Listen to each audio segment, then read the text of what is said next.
വിശ്വസിക്കാം. ബിലീവ്. യെശയ്യാ 53, യെശയ്യാ പ്രവാചകൻ്റെ 53-ാം അധ്യായമാണ് കുറേ ദിവസത്തേക്ക് അടുപ്പിച്ചെടുക്കാൻ പോകുന്നത്. ഈ 53-ാം അധ്യായം തീരുമ്പോഴത്തേക്ക് എൻ്റെ വചനം വ്യക്തമായിട്ടും നിരന്തരം കേൾക്കുന്ന, ദിനംപ്രതി ഞാൻ അയക്കുന്നുണ്ടല്ലോ, 7 മണിക്ക്, രാവിലെ 7 മണിക്ക് ബ്രോഡ്കാസ്റ്റ്. നേരത്തെ വരുന്നു, നോട്ടിഫിക്കേഷൻ വന്നാലും സൂക്ഷിച്ച് 7 മണിക്ക് സ്റ്റാർട്ട് ചെയ്യും. 15 മിനിറ്റ് കൂടുതൽ ഇല്ല, മിക്കപ്പോഴും അത്രയാണ്. ഈ വചനം വ്യക്തമായിട്ടും ശ്രദ്ധിച്ച് കേൾക്കുന്ന കുടുംബങ്ങളിൽ വിടുതലും ഐശ്വര്യവും ഉണ്ടാകും, സംശയമില്ല. ഒരു ആത്മീക തലത്തിൽ ഒരു ഉയർന്ന പദവിയിൽ നിൽക്കുന്നവർക്ക് വേണ്ടിയാണ് ഇത് അയക്കുന്നത്. പെട്ടെന്ന് കേൾക്കുന്നവർക്ക് ചിലപ്പം സംഭവിക്കുമെങ്കിലും വചനം കേട്ട് കേട്ട് കേട്ട് കേട്ട് നമ്മൾ ഈ നിലം നല്ലതാക്കി അങ്ങനെയുള്ളവർക്കാണ് ഈ വചനം പ്രയോജനപ്പെടാൻ പോകുന്നത്. ദൈവം നിങ്ങളെല്ലാവരെയും അനുഗ്രഹിക്കട്ടെ. യെശയ്യാ 53 ഈ ഈസ്റ്റർ കഴിഞ്ഞ് പിന്നെ ഏകദേശം 1 മാസത്തിൽ കൂടുതൽ ഇത് തന്നെ എന്നെ വായിപ്പിക്കുകയാണ്. ഓരോ പ്രാവശ്യവും യെശയ്യാ 53 വായിച്ചു കഴിയുമ്പോൾ എനിക്ക് തന്നെ തോന്നും എൻ്റെ മുഖം അങ്ങ് വല്ലാതങ്ങ് സങ്കടമാകുന്ന പോലെ. കാരണം യേശു ക്രിസ്തു എന്ത് സഫർ ചെയ്യും, എന്ത് കഷ്ടത്തിൽ കൂടെ പോകും, എന്തിനാണ് യേശു വന്നതെന്ന് വ്യക്തമായിട്ട് 53 എഴുതി വെച്ചിട്ടുണ്ട്.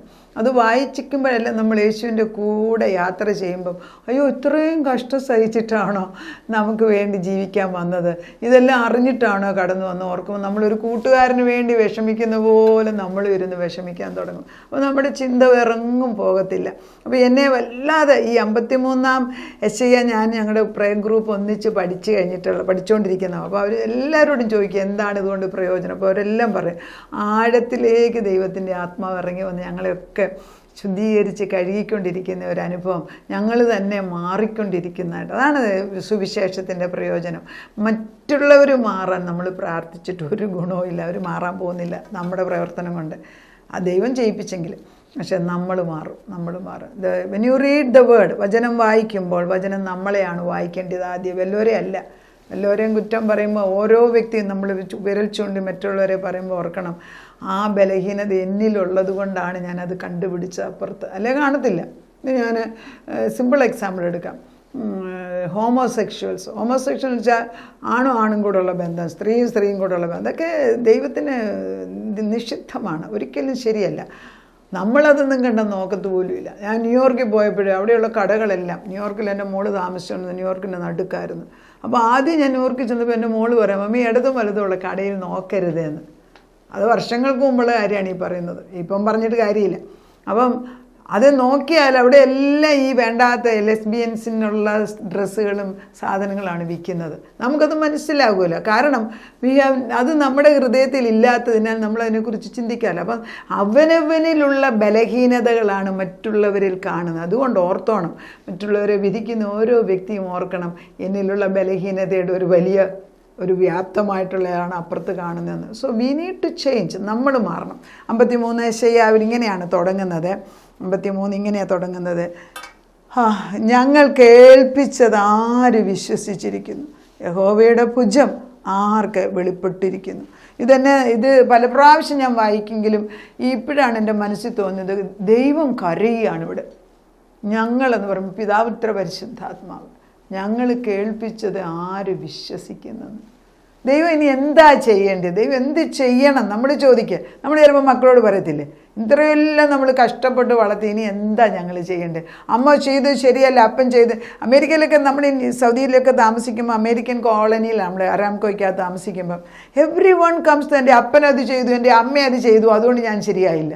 അപ്പോൾ ഞാൻ എപ്പോഴും വിചാരിക്കും എന്തൊരു സാക്ഷ്യമായത്, സ്വന്തം അപ്പനും അമ്മയും ചെയ്തത് ശരി, നിൻ്റെ കാര്യം നീ ശരിയാക്കുന്നതിന് നിൻ്റെ അമ്മയും അപ്പനും, ഇതൊരു പ്രവണതയാണ്.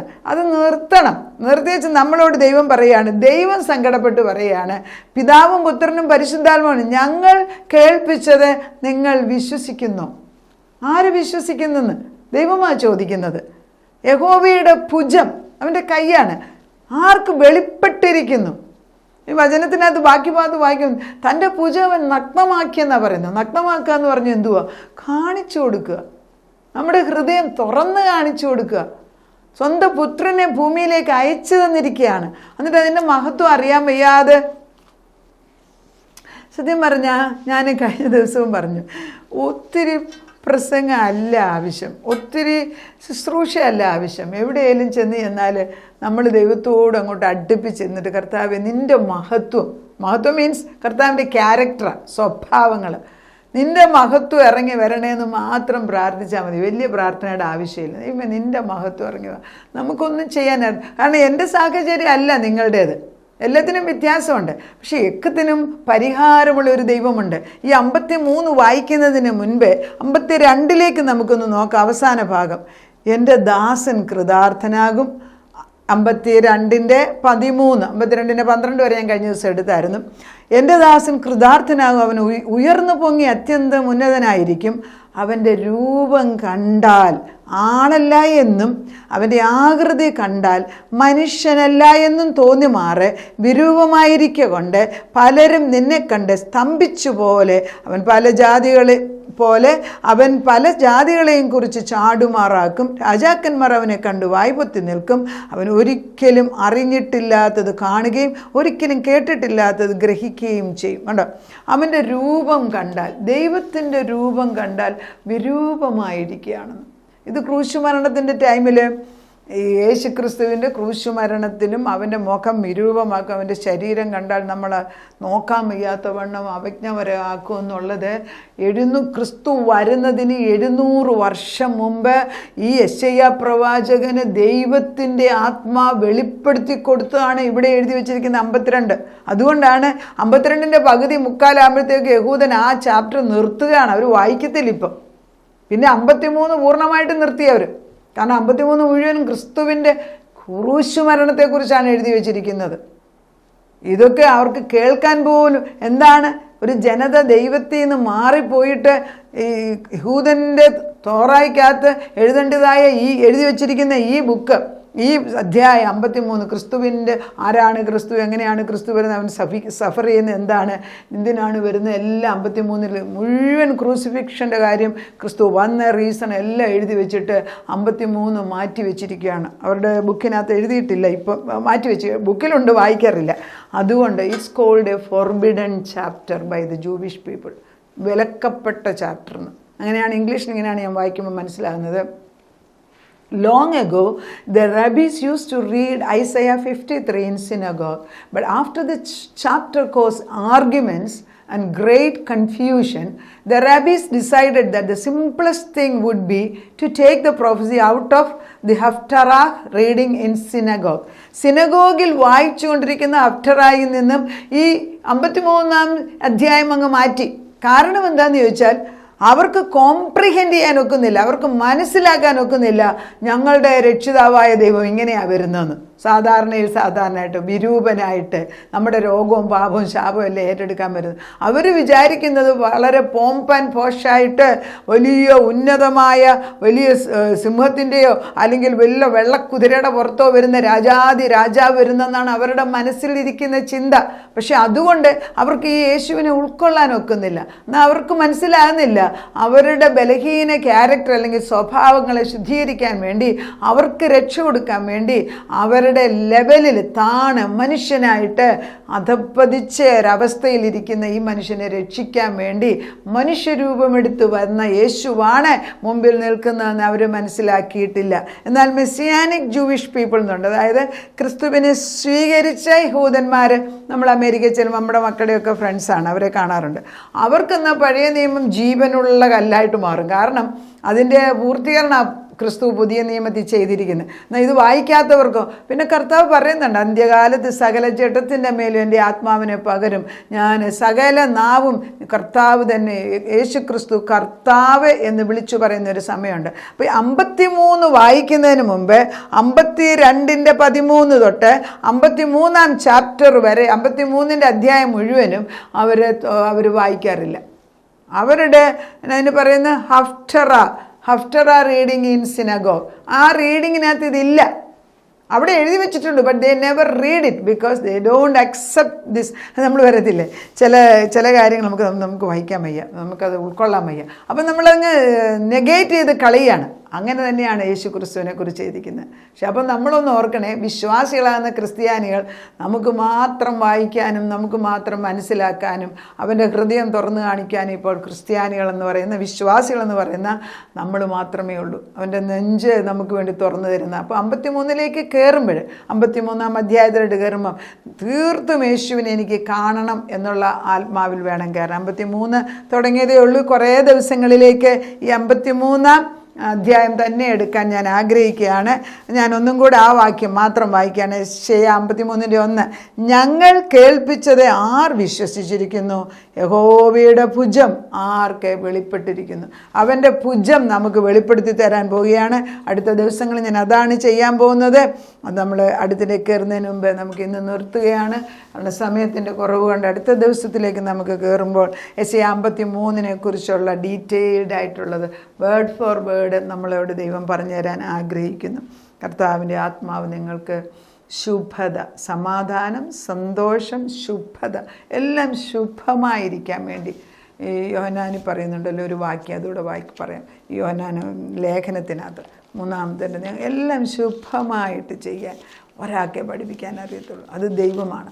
അത് നമ്മൾ മനസ്സിലാക്കണം. കുഞ്ഞുങ്ങളെ ഒത്തിരി പഠിപ്പിച്ച് ഒക്കെ നല്ലതാണ്, പക്ഷെ പഠിപ്പിക്കുന്ന എക്സലൻ്റ് ആക്കണം. പക്ഷെ അതിനു മുമ്പ് അവരുടെ ആത്മാവ്, ദേഹം, ദേഹി, ആത്മാവ് 3 ഘടകമുണ്ട്. ആത്മാവിനെ പരിപോഷിപ്പിക്കാതിരിക്കരുത്. നമ്മൾ നിരന്തരം അവരുടെ മേലോട്ട് അയച്ചാൽ മതി, ആത്മാവ് ചെയ്തു കൊണ്ടോളും. പ്രിയനെ, 3 ലേഖനം യോഹന്നാൻ്റേത് 2 വാക്യം.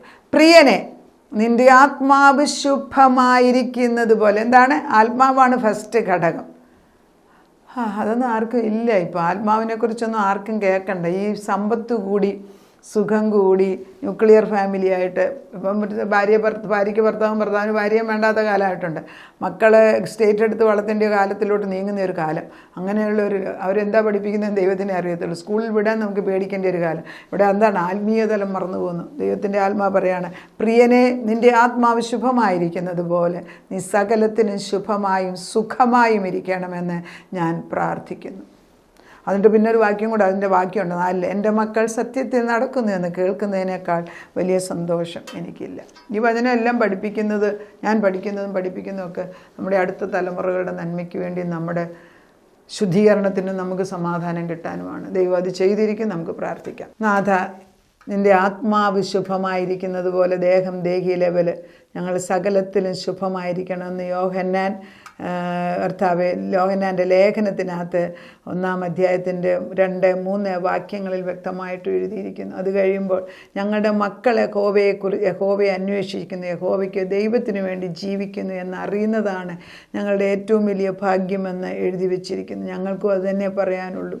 ഞങ്ങളുടെ തലമുറകളുടെ ദൈവമേ, ഞങ്ങളുടെ തലമുറകളോട് കരുണ തോന്നണമേ. ദൈവം തമ്പുരാനെ, അവരേത് സ്റ്റേജിലാണേലും അവരെ നീ തന്നെ കണ്ടുപിടിച്ച് നിൻ്റെ ആ 100 ആടുകളിൽ 99 ഇട്ടേച്ച് അതിനെ സൂക്ഷിച്ച് വെച്ച് ഒരാട് വഴിതെറ്റിപ്പോയതിനെ പിടിച്ചു കൊണ്ടുവരുന്നത് പോലെ അനേക മക്കൾ അവരവരുടെ മക്കൾക്ക് വേണ്ടി കരയുമ്പോൾ എവിടോട്ട് സ്വന്തം അമ്മമാർ പലപ്പോഴും അവരുടെ ആൺമക്കളുടെ ഭാരമോ അല്ലെ പെൺമക്കളുടെ ഭാരമോ മറ്റുള്ളവരോട് പറയാൻ ആഗ്രഹിക്കത്തില്ല. അങ്ങനെ തന്നെയാണ് ഞങ്ങളുടെയൊക്കെ ജീവിതത്തിൽ കർത്താവേ. അതുകൊണ്ട് നീ ഇത് മനസ്സിലാക്കി അനേക കുടുംബങ്ങളിൽ ഭാരപ്പെട്ടിരിക്കുന്ന മക്കൾക്ക് നിൻ്റെ വെളിച്ചം പകർന്നു കൊടുത്ത് തിരിച്ചു കൊണ്ടുവരുന്നതിന് നന്ദിയോടെ സ്തോത്രം. ആത്മീക തലത്തിൽ ഉണർന്നു കഴിഞ്ഞാൽ, ആത്മാവ് ശുഭമായാൽ പിന്നെ ദേഹവും ദേഹിയും ശുഭമാകും. അതുകൊണ്ട് ഞങ്ങൾ കൂടുതൽ പ്രാധാന്യം ആത്മീക വെളിച്ചം കിട്ടാൻ വേണ്ടി കൊടുക്കാൻ ഞങ്ങളെ പഠിപ്പിക്കണമേ. പണ്ടുകാലങ്ങളിൽ യഹൂദന്മാർ തോറ മാത്രമേ പഠിക്കത്തുള്ളായിരുന്നു. അത് മതിയായിരുന്നു അവരുടെ നിലനിൽപ്പിന്. ഇന്ന് അവർക്ക് അതിൽ നിന്നും മാറ്റം വന്ന് സത്യദൈവത്തിൽ നിന്ന് മാറി ജീവിക്കുന്നവരോടും കരുണ തോന്നണമേ എന്ന് ഞങ്ങൾ പ്രാർത്ഥിക്കുന്നു. സുവാർത്ത ദൂതുമായിട്ട് അനേക മക്കൾ അവിടെയും കടന്നു ചെല്ലട്ടെ. എൻ്റെ കർത്താവിൻ്റെ പരിശുദ്ധാത്മാ ഞങ്ങളോട് കരുണ തോന്നി ഞങ്ങളുടെ തലമുറകളോട് സത്യവെളിച്ചത്തെ പകർന്നു കൊടുക്കണമേ. അപ്പച്ചൻ്റെ സാന്നിധ്യം, encounter with you is needed. അവൻ്റെ സാന്നിധ്യം കൊണ്ട് അവരെ നിറയ്ക്കണമേ. നിന്നെ കണ്ടു കഴിഞ്ഞാൽ ആരും തെറ്റിപ്പോകത്തില്ല.